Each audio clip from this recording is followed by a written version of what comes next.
तो दोस्तों ये वीडियो बहुत इम्पॉर्टेंट वीडियो होने वाला है। इस वीडियो में आपको मैं एक बहुत शानदार लर्निंग देने वाला हूँ जो आपके हमेशा काम आने वाली है। तो अगर आप एक ट्रेडर हैं, short to medium term trader cum investor हैं, तो ये वीडियो मोस्ट इम्पॉर्टेंट वीडियो है। हो सकता है वेरी लॉन्ग टर्म इन्वेस्टर्स के लिए ये इतना रेलेवेंट ना हो, लेकिन स्टिल यहाँ पर काफ़ी कुछ आपको सीखने को मिलेगा। तो इसको बिना स्किप करे देखिएगा, पूरा वीडियो को देखिएगा। और इस वीडियो को मैं देखिए इस चैनल पे तो पोस्ट कर ही रहा हूँ, लेकिन इसको मैं be wise and wealthy channel पे भी डालने वाला हूँ।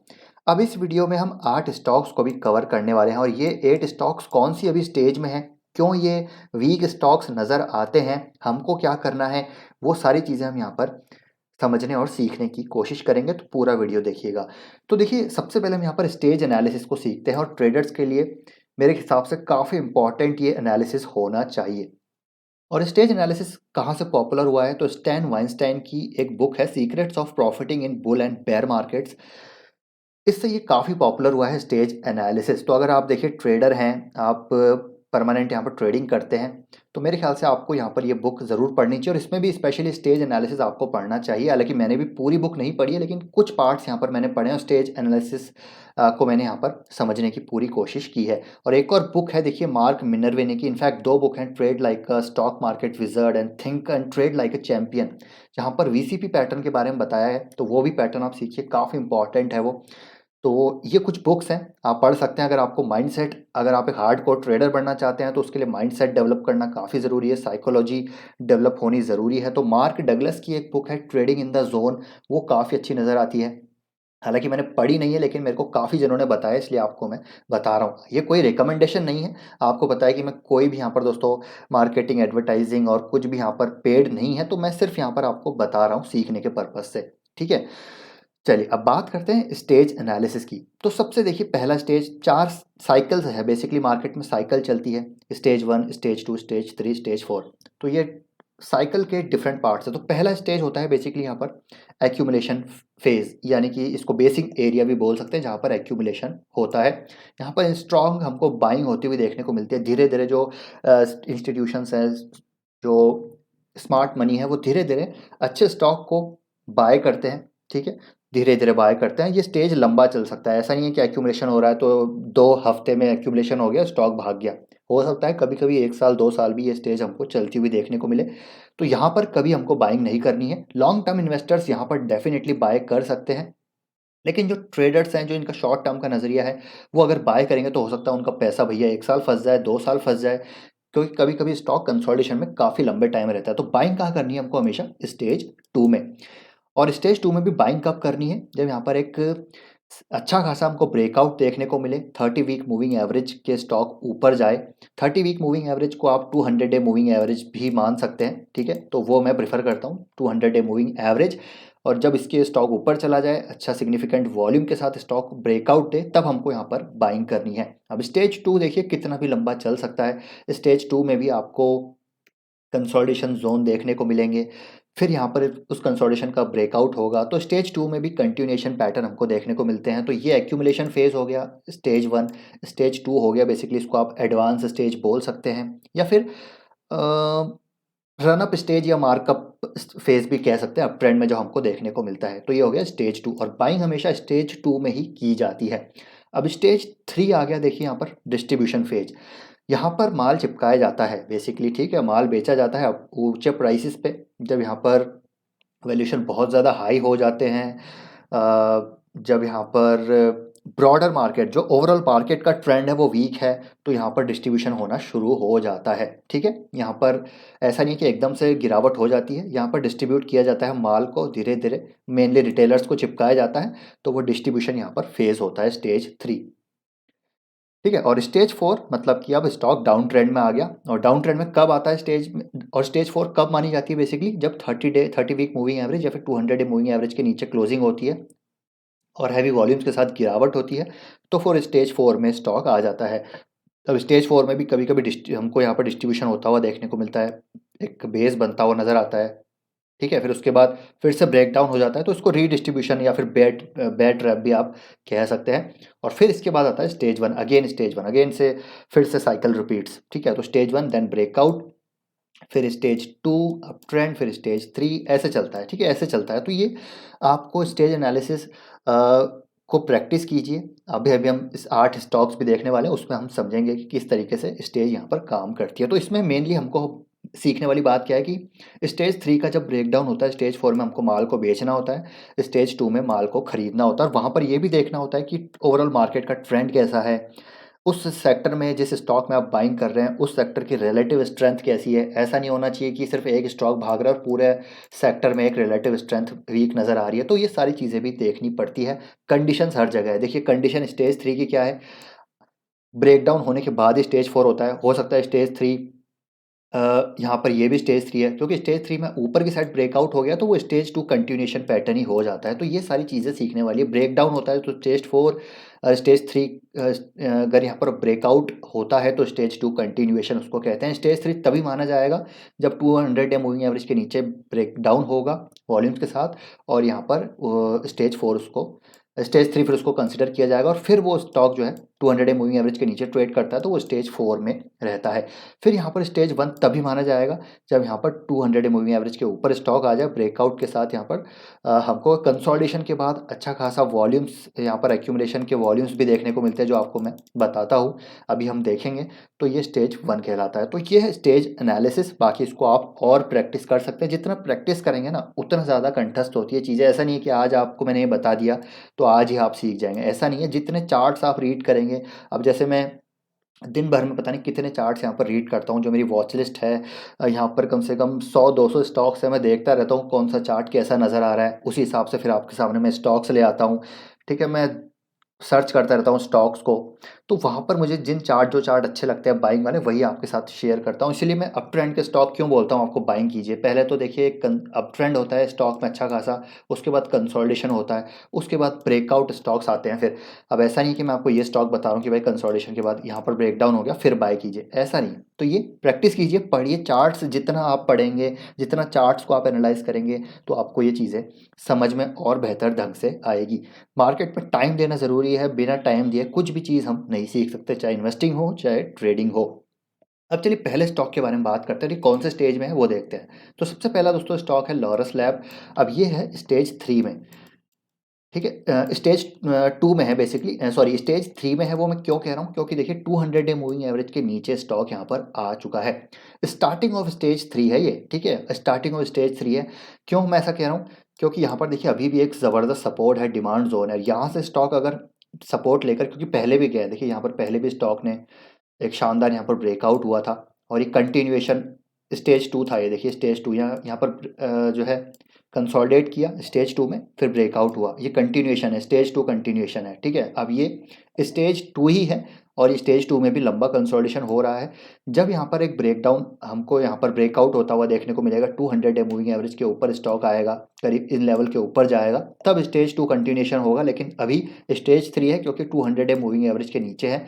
तो ये जो है स्टॉक वीक नज़र आ रहा है। आप देखिए 200 डे मूविंग एवरेज के नीचे जब आ रहा है स्टॉक, तो यहाँ पर वॉल्यूम्स देखिए, यहाँ पर कितनी बड़ी बड़ी कैंडल्स बन रही है, तो यहाँ पर वीक है स्टॉक। तो लॉरस लैब मुझे वीक नज़र आ रहा है, और ये स्टॉक अभी यहाँ से गिर सकता है, और ये स्टेज 4 में है अभी। और ये एक डिस्ट्रीब्यूशन फेज़ था, आप ये मान लीजिए स्टेज 3 डिस्ट्रीब्यूशन फेज़ है ये। तो यहाँ पर डिस्ट्रीब्यूट हुआ है, माल चिपकाया गया है रिटेलर्स को। अब ऐसा नहीं है कि यहाँ पर जो लॉन्ग टर्म इन्वेस्टर्स है उनके लिए ख़राब है, मैं ऐसा नहीं कह रहा। मैं ट्रेडर्स की बात यहाँ पर कर रहा हूँ स्पेसिफिकली, कि ट्रेडिंग वाले जो हैं इसको अभी बाय ना करिए। लॉन्ग टर्म इन्वेस्टर्स के लिए काफ़ी सारे फैक्टर्स, कंडीशंस होती है उसको बाय करने के लिए। आगे की ग्रोथ, वैल्यूएशन, मैनेजमेंट, काफ़ी सारी चीज़ें होती है। तो यहाँ पर जो शॉर्ट टर्म ट्रेडर्स हैं, जो शॉर्ट टर्म इन्वेस्टर्स हैं, उनके लिए जो है अभी ये स्टॉक बाइंग के लायक नहीं है। स्टॉक यहाँ से और गिर सकता है। कहाँ तक आ सकता है, तो मेरे ख्याल से 380 तक आ सकता है, क्योंकि यहाँ पर एक सपोर्ट नज़र आ रहा है। अब ये बाइंग तभी होगी जब यहाँ पर एक कंसोलिडेशन होगा स्टॉक में, अच्छा खासा कंसोलिडेशन होगा, स्टॉक ऊपर जाएगा 200 डे मूविंग एवरेज या फिर 30 वीक मूविंग एवरेज के ऊपर जाएगा विद वॉल्यूम्स, तभी इसको बाय किया जा सकता है। उससे पहले बाय नहीं होगा for short term traders, for short term investors, ठीक है। आई होप आपको ये समझ आ गया होगा। सेकंड स्टॉक है दोस्तों यहाँ पर सारेगामा। सारेगामा भी यही साइन है। देखिए सारेगामा का स्टॉक भी आप देखिए यहाँ पर, ठीक है। ये क्या पैटर्न है, हायर लोज बनते हुए नजर आ रहे हैं।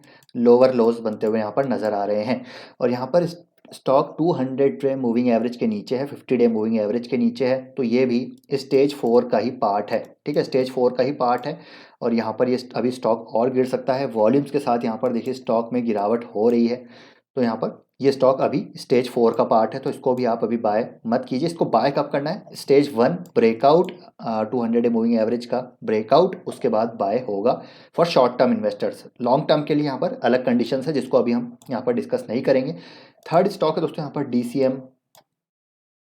डीसीएम श्रीराम। ठीक है, डीसीएम श्रीराम में भी देखिए 200 डे मूविंग एवरेज के नीचे स्टॉक ने वॉल्यूम के साथ गिरावट दी है, तो ये स्टेज 4 में अब आ चुका है।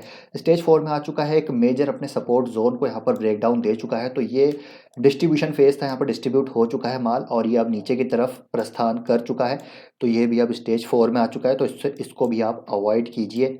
नेक्स्ट स्टॉक है दोस्तों यहाँ पर टाटा एलेक्सी। टाटा एलेक्सी भी देखिए कंटिन्यूस अप ट्रेंड में स्टॉक था, अभी 200 डे मूविंग एवरेज के नीचे यहाँ पर क्लोजिंग हुई है। गैप डाउन, यहाँ पर देखिए अर्निंग्स गैप डाउन हमको देखने को मिल रहा है। ठीक है, अर्निंग गैप डाउन है विद हैवी वॉल्यूम्स, यहाँ पर गिरावट हुई है, 200 डे मूविंग एवरेज के नीचे है, तो ये स्टॉक भी अभी वीक है, तो ये भी अभी बाइंग करने लायक नहीं है। जब यहाँ पर एक बेस फॉर्मेशन होगी, स्टेज 1 आएगा और यहाँ पर 200 डे मूविंग एवरेज के ऊपर जब यहाँ पर क्लोजिंग होगी विद सिग्निफिकेंट वॉल्यूम, तभी इसको बाय किया जा सकता है। अभी मेरे ख्याल से ये बाय नहीं है, स्टेज 4 है ये कंटिन्यूस स्टेज 2 था। ठीक है, अभी ये डिस्ट्रीब्यूट यहाँ पर हुआ है, अभी डिस्ट्रीब्यूशन के बाद स्टेज 4 यहाँ पर आ चुका है, तो ये स्टेज 3 था, ये स्टेज 4 है। नेक्स्ट है दोस्तों यहाँ पर ओलेक्ट्रा ग्रीन टेक। तो ओलेक्ट्रा ग्रीन टेक में भी यही है, देखिए ज़बरदस्त यहाँ पर जो है एक रनअप था, मोमेंटम इसमें आया हुआ था। ठीक है, यहाँ पर ये स्टॉक ने अपना टॉप बनाया यहाँ पर। ठीक है, triple top pattern kind of नज़र आ रहा है, अभी अपने 200 डे मूविंग एवरेज के नीचे है।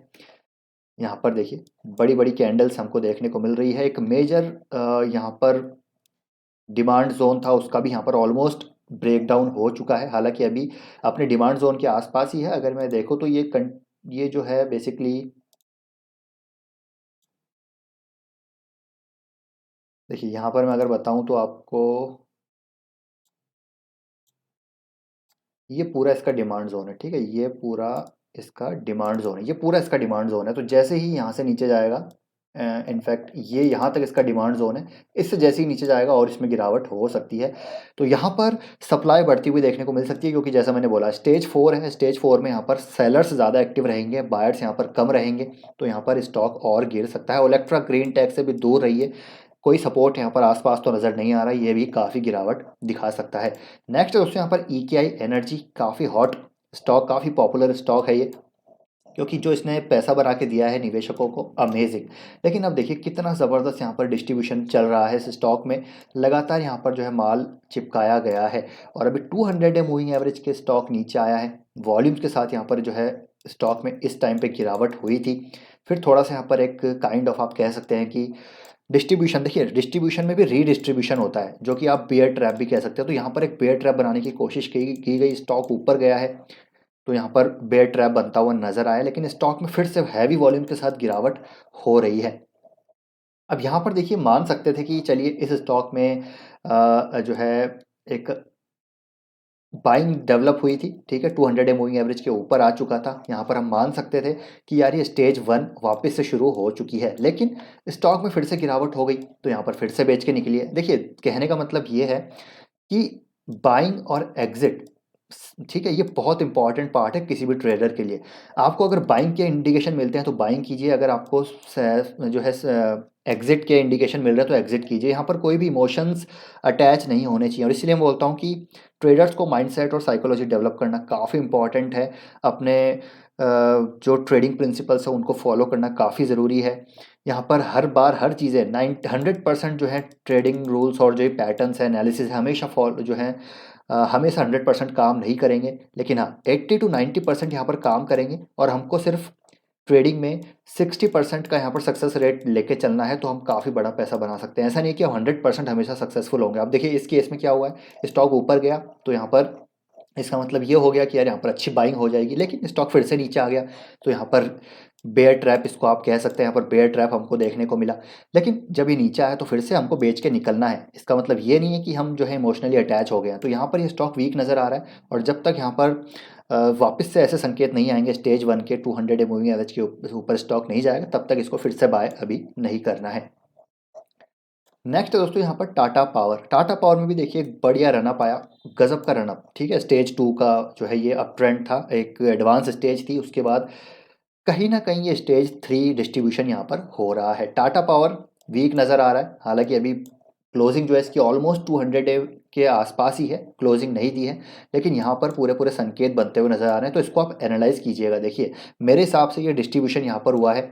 ठीक है, डिस्ट्रीब्यूशन यहाँ पर हुआ है, और ये स्टॉक जब यहाँ पर एक बार 200 का लेवल तोड़ेगा ना, तो ये काफ़ी नीचे गिर सकता है, क्योंकि उसके बाद कोई सपोर्ट यहाँ पर नज़र नहीं आ रहा है। एक छोटा सा सपोर्ट है 190 का, उसके बाद काफ़ी नीचे आ सकता है। और यहाँ पर डिस्ट्रीब्यूशन मेरे हिसाब से हो रहा है टाटा पावर में। अगर आप इसका शेयर होल्डिंग पैटर्न देखेंगे तो आपको पता चल जाएगा। शेयर होल्डिंग पैटर्न में भी कहीं ना कहीं डिस्ट्रीब्यूशन के इंडिकेशन आपको मिल जाएंगे। मुझे कमेंट करके बताइएगा शेयर होल्डिंग पैटर्न रीड करके टाटा पावर का, कि ये एक डिस्ट्रीब्यूशन फेज़ है या नहीं। फंडामेंटल्स के बारे में बात नहीं करें, यहाँ पर मैं सिर्फ आपको टेक्निकल एनालिसिस समझाने की कोशिश कर रहा हूँ टाटा पावर का। तो मेरे ख्याल से ये एक डिस्ट्रीब्यूशन फेज़ है। स्टेज 4 में ये स्टॉक अब आता हुआ देखने को मिलेगा। अभी एक स्टेज 3, ऑलमोस्ट स्टेज 3 की कंडीशन है। नेक्स्ट स्टॉक है यहाँ पर ग्रीन पैनल। तो ग्रीन पैनल ऑलरेडी स्टेज 4 में आ चुका है। जी हाँ, तो देखिए ऑलरेडी स्टेज 4 में ये आ चुका है। ये देखिए यहाँ पर ही ये स्टेज 4 में आ चुका था, विद वॉल्यूम्स के साथ गिरावट हुई थी। अभी ये स्टेज 4 जारी है, अभी कहाँ तक जारी रहेगा ये तो अभी हम कह नहीं सकते, लेकिन हाँ जब तक यहाँ पर एक बेस नहीं बनता, अच्छा खासा बेस फॉर्मेशन नहीं होता, फिर ये अप ट्रेंड में वापस नहीं आता, ब्रेकआउट नहीं दिखाता, 200 डे मूविंग एवरेज के ऊपर नहीं आता विद सिग्निफिकेंट वॉल्यूम्स, तब तक ये बाय नहीं है। तब तक आप इसको वेट एंड वॉच में डाल सकते हैं। तो ये भी अभी बाय नहीं है। ट्रेडर्स के लिए बाय कब होगा? स्टेज 2 में बाय होगा, जब 200 डे मूविंग एवरेज के ऊपर हो और यहाँ पर ब्रेकआउट हो अच्छे खासे डिमांड जोन का, या फिर आप कह सकते हैं कि सपोर्ट का। क्योंकि जो सपोर्ट होते हैं अगर वो ब्रेक डाउन होते हैं, तो जो बेसिकली रेजिस्टेंस होते हैं वो जब ब्रेकआउट होते हैं तो सपोर्ट बन जाते हैं, और जो सपोर्ट होते हैं जिनका ब्रेक डाउन होता है तो फिर वो रेजिस्टेंस बन जाते हैं। तो ये तो आपको पता ही होगा, ये मैं सिखाता रहता हूँ। तो ये 8 स्टॉक्स हैं जहाँ पर हमने ये एनालिसिस किया है, और इनको आपको बाय अभी नहीं करना है। बाकी और बहुत सारे स्टॉक्स हैं, मुझे आप कमेंट करके बता सकते हैं कौन से स्टेज में कौन सा स्टॉक चल रहा है। तो आई होप दोस्तों ये वीडियो आपको इन्फॉर्मेटिव लगा होगा। काफ़ी सारी चीज़ें मैंने यहाँ पर कवर नहीं करी, आई नो बहुत बड़ा टॉपिक हो जाएगा, बहुत लंबा वीडियो हो जाएगा, लेकिन आई होप आपको यहाँ पर क्रक्स मिल गया होगा कि कैसे आपको यहाँ पर ट्रेडिंग करनी है। तो आई होप वीडियो पसंद आए। वीडियो पसंद आए तो वीडियो को लाइक कीजिए, शेयर कीजिए, चैनल को सब्सक्राइब कर लीजिए, be wise and wealthy channel, और साथ ही साथ ब्रेकआउट स्टॉक चैनल को भी सब्सक्राइब कर लीजिए, क्योंकि ऐसी लर्निंग्स जो एजुकेशनल कंटेंट है वो आपके लिए मैं इस चैनल पे लाता रहूँगा टेक्निकल एनालिसिस के रिगार्डिंग। तो प्लीज़ लाइक करके जाइएगा। मिलते हैं नेक्स्ट वीडियो में। Till then take care, bye bye.